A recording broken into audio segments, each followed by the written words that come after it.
I'm not defensive about it.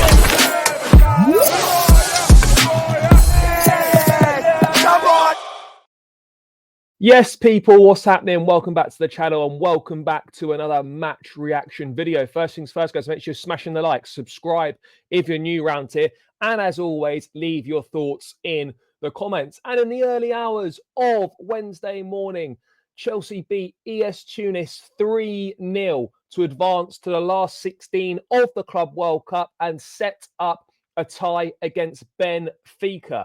Incredible karma for Flamengo, the way they were moving on social media, the way they were burning Chelsea shirts, all this stuff they were doing for beating us. And they're rewarded with a tie against Bayern Munich. Incredible karma for those guys. And whilst we will face Benfica. But yeah, we return to winning ways. Truth be told, pretty straightforward. Expected to beat Tunis. But Maresca made a number of changes to the team. A lot of rotation. Starts for Nkunku, Dewsbury Hall, Josh Achimpong. But there was still no... And Philip Jorgensen in goal, by the way, as well. But there was still no start for Andre Santos. Now, as you would expect, with a number of changes, they're going to be, you know, the performance probably wasn't going to be the best. And the first half was a real struggle until right at the end, you know.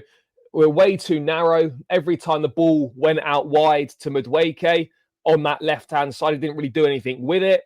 And then on the other side, we had Kiernan Dewsbury Hall, who's a central midfield player. We've seen Dewsbury Hall on the right-hand side before. We saw it at Newcastle in the League Cup. It was ineffective. And it was obviously ineffective again against Tunis. Not really too sure why Maresca was playing Dewsbury Hall at right wing. Would have rather seen Malo Gusto there.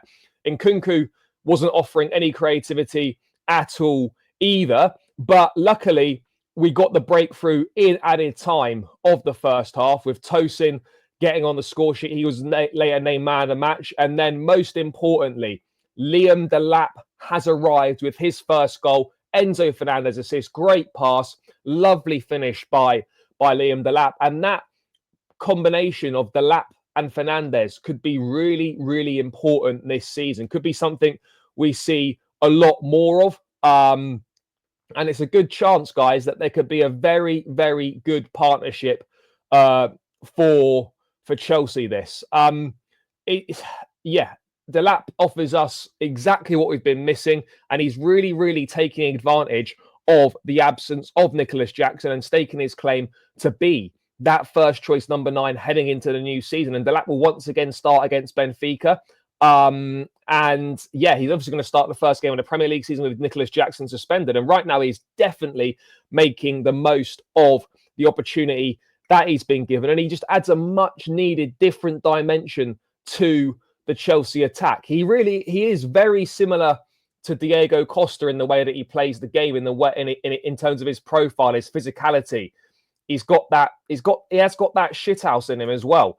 And we've been crying out for a player like that. Yes, it's still early days, but he has made a really promising start. A really promising start. I mean, it was a great ball into him. Delap on the turn, shrugs off the defender, and it's just a lovely, calm finish. And I've had a lot of people saying to me, oh, yeah, Delap's not good enough. Oh, he's a championship player. Oh, look what he did at Hull City. Oh, this and that. This guy is going to be a good player for Chelsea. And we as fans have got to stop looking down on players because of teams that they have played for. Delap is going to be a top striker for us, and put some respect on his name. You know, he's the type of player that is going to improve this team. And I'm excited to see more of him. But we do have to add more... we do need to add more firepower, but we look solid. We rested key players. Delap scored. Santos got some minutes, and these are all promising. These are all promising things for us, guys. These are all promising things, and you know what he offers, what Nicholas Jackson doesn't, in terms of he's a proper goal scorer. He's physical, can hold the ball up well. And the two of them, I think, are a good combination to have at the top end of the pitch. Obviously, what happens with Jackson remains to be seen. But all in all, a positive evening. We bounced back. Key players were rested. And, yeah, the biggest challenge really was, I guess, the weather in terms of the conditions, the temperature. rather than the quality of the opposition that we were coming up against in that game. But what this does do is, in a strange way, the defeat to Flamengo has actually done us a favour. Now, no one wants to lose games, and people were rightly pissed off and annoyed after that Flamengo game. But football's fun, isn't it? Because losing that Flamengo game has now put us on the opposite side of the draw. And if you look at the bracket for the path in the knockout rounds, Chelsea are now on the opposite side of the draw, and they avoid PSG in the quarterfinals. We play Benfica, which obviously won't be an easy game, but it's an easier game than Bayern Munich. And then we'll play Palmeiras or Botafogo in the quarterfinals if we are to advance. The other teams that should make up Chelsea's side of the draw probably going to be Juventus, Dortmund, River Plate, plus one other. But then on this side of the draw here, when you've got PSG, Bayern Munich, you're also going to have Real Madrid and Manchester City. So Chelsea losing to Flamengo has actually been a right touch, and we avoid the likes of PSG, Bayern Munich, Man City, or Real Madrid until the final, if we possibly get there. And suddenly, this tournament has really, really opened up for us. I'm not saying we're gonna win it or anything like that, or that these games are easy, but this side of the draw is definitely easier, and it has suddenly really, really opened up for us, guys. But yeah, I mean, some other players who impressed. I thought Josh Achimpong did a really good job. His ball carrying was very, very good. Tosin put in another solid performance. Man of the match, and he's quietly impressing so far in this tournament. And you know what? He goes down probably as a smart signing, free transfer, and he can offer a lot to the squad in terms of leadership off the pitch and just in terms of, you know, a good, solid squad option to have. So fair play to him for that performance. Philip Jorgensen didn't really have an awful lot to do in between the sticks.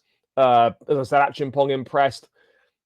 Andre Santos played in midfield, you know, with Isugu in that second half. Hopefully we'll see more minutes from him. Again, Maresca saying that, you know, he needs to learn the way that Chelsea play, which is true, but I think he can feel hard done by to not start, to not have started this game. Will we see more of him in the knockout rounds? Hopefully a bit more, but it's hard to see him getting an awful lot of minutes when the opposition get tougher. But who knows at this point? Who knows? But Maresca's got us out of the group stage. We're now into the last 16. And from that point, it almost feels like it's the beginning of a new tournament. It's the beginning of a new tournament now. This is where it gets serious. And I really can't wait to see.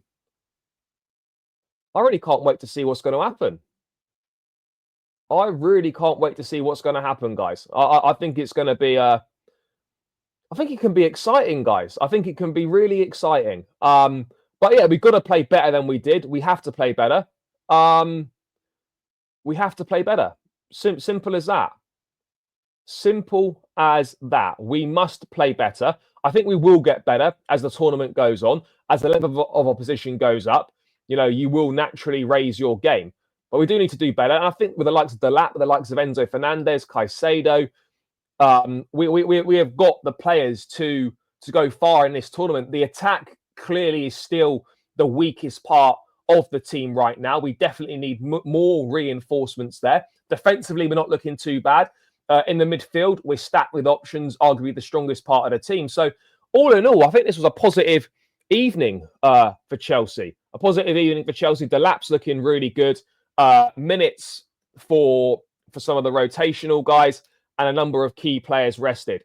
You couldn't really ask for too much more than that. So a job well done. We bounced back, and yeah, not really too much more to say on that front. But Liam Delap has arrived. Put respect on his name. Put respect on his name. Simple as that. But more to come, hopefully. And yeah, that's my thoughts on the game, chat. Smash a like, subscribe if you're new around here. Let me know your thoughts on the match. Wait, who were you impressed by? Were you impressed by the performance? What are your thoughts heading into the knockout rounds? Let me know your thoughts, people, and I'll catch you again in another one soon. Up the Chelsea, and we're out. Love.